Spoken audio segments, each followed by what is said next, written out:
I'm going to show you a simple but powerful regret that I hope you avoid. Check this out.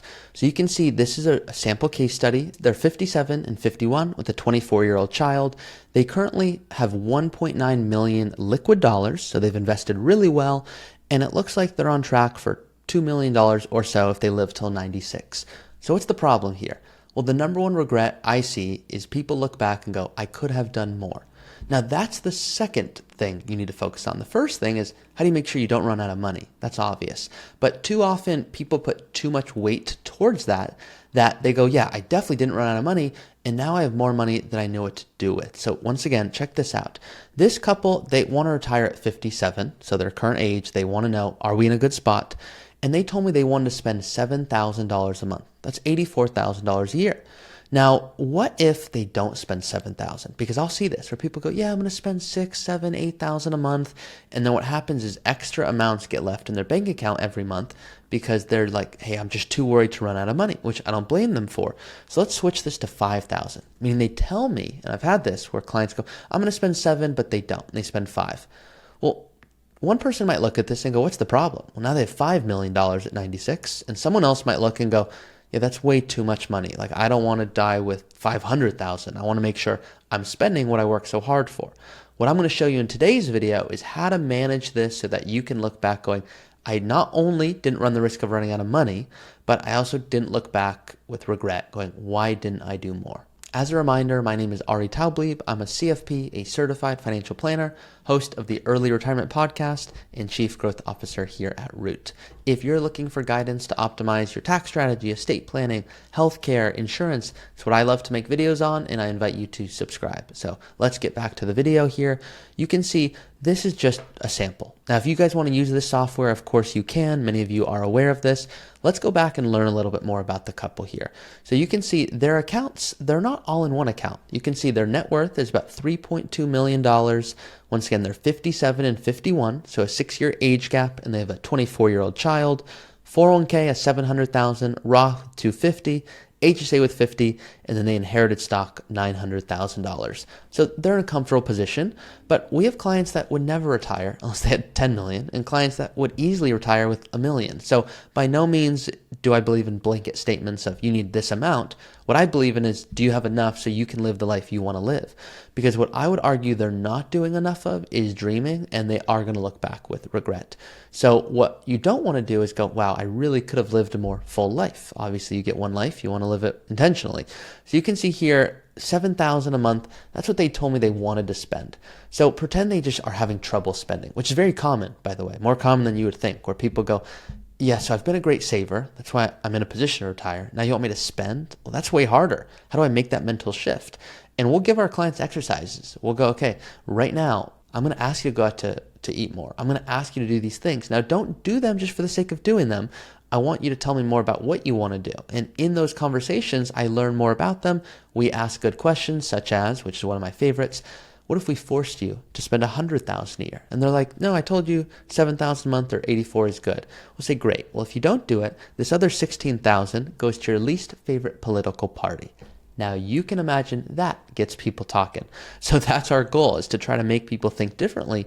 And you can see here, we're not actually going to send it to their least favorite political party, but we're trying to make them think differently, especially a spouse who may be less interested in finances, which we see often where one person's kind of spearheading the discussions, the other's like, yeah, I just trust you, and we want them to be a team. So you can see here, $7,000 a month, that's their base, but they realize that's really not. They're like, hey, $6,000 a month, that's actually like the base of what we need, but we want to now add on other things. So if they spend 6 instead of 7, I mean, there's way more money at the end. But once again, that's not their goal. So if we go to the travel section here, the travel for certain people, it's going to be 30 years. And for others, it might be, 10 years or 15 years. What if they only want 15 years of travel? That's their core years where they're like, hey, we're not going to travel like crazy forever, but pretend they want to make sure they're traveling really well. $50,000 a year, just an example here. So we decreased their base expenses, but we went ahead and increased their short-term expenses, if you will. And we could see here, if they did that, they'd run out of money at 90. So that's not our goal. Our goal is to make sure they're in a comfortable position because they're planning on 3 big years of long-term care. Why? They saw their parents not be in a comfortable position, and they don't want to be there. They want to make sure they're not a burden ever. So for them, we realized 50,000 is too much. What if it was 20,000 a year?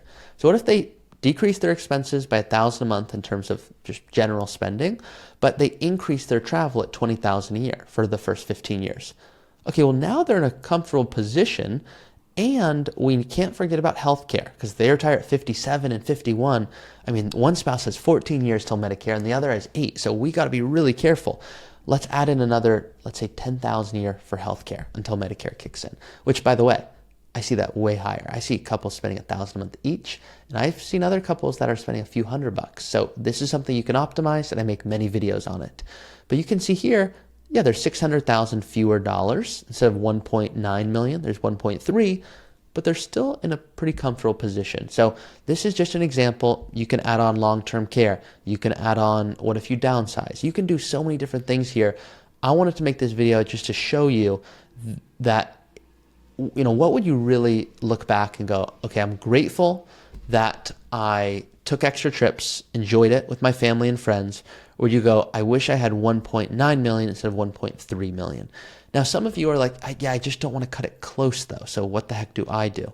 You need to make sure that you're factoring in everything. And what I find decreases the stress and increases the peace of mind is putting every single goal on paper. So here's what the couple started with. They started with, hey, we want to retire at 57, spend $7 a month, plan for healthcare, even with Medicare, and then big long-term care expenses. That was their big worry. But we should add on, what if our kid wants grad school? What if we need to buy new cars? How often are we buying new cars? Is it every 10 years? Is it every 15?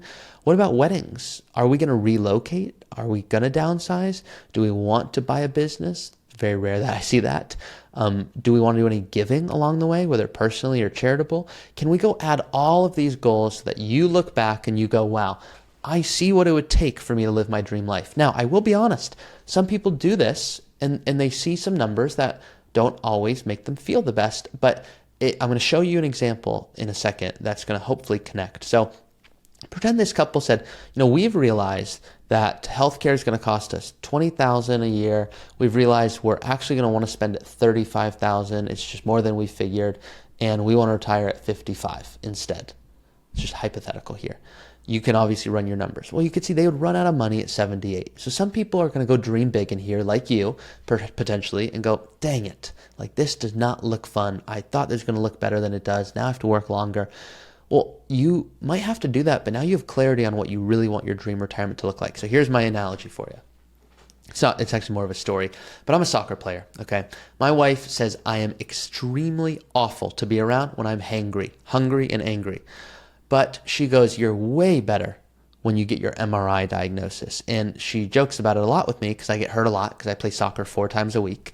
And whenever I'm playing soccer, I like to go really hard. It's fun for me to take it seriously. I don't like to play casually. It's just my style. So I'll be playing and I'll get hurt. And she goes, oh, you're worse than when you're hangry. Until I get my MRI. Then I see the severity of my injury. And she used to think that was going to put me to just on the scale of stress to the farthest, okay? But she said, this is weird. You got your MRI. It doesn't look good. Why are you at peace? I go, because I know the severity of the injury. And then when do I get even better? When I see my physical therapy schedule. When I see when I'm going to be back on the field, then I'm like, I don't care if it says that it's going to take a year. I see a plan, and then I'm at peace. So I hope that's how you guys feel. So if this is you, and you're like, yep, I want to spend $35,000 on travel and healthcare and retire early, well, that just might not be realistic. You have a few options. You could be like, I've realized that I want to spend 35 a year on travel, and that's my dream. Pretend that's you. Okay, well, you could work till 60, change nothing else, and now you can see that's an option for you. Now, you might be like, 60, I don't want to work till 60. Okay, great. Spend $5,000 a month as your base and work till 56. Sorry, they're already 57. So work till, I'm going to pick a different number here. Work till 58. So do another year for me and spend a little less, but your travel didn't shift. Okay, you might find that that's your happy balance there, where now you're on track for what you want. So these are different things that you can manipulate to optimize your strategy. If you're looking for help with all of this, because I didn't go over insurance and tax and estate and investing, this is obviously what we specialize in and we love getting to do it. So hopefully you resonate with this video. And if you want to work with Root directly, head to our website or go to the description of this video, and we might be talking very soon.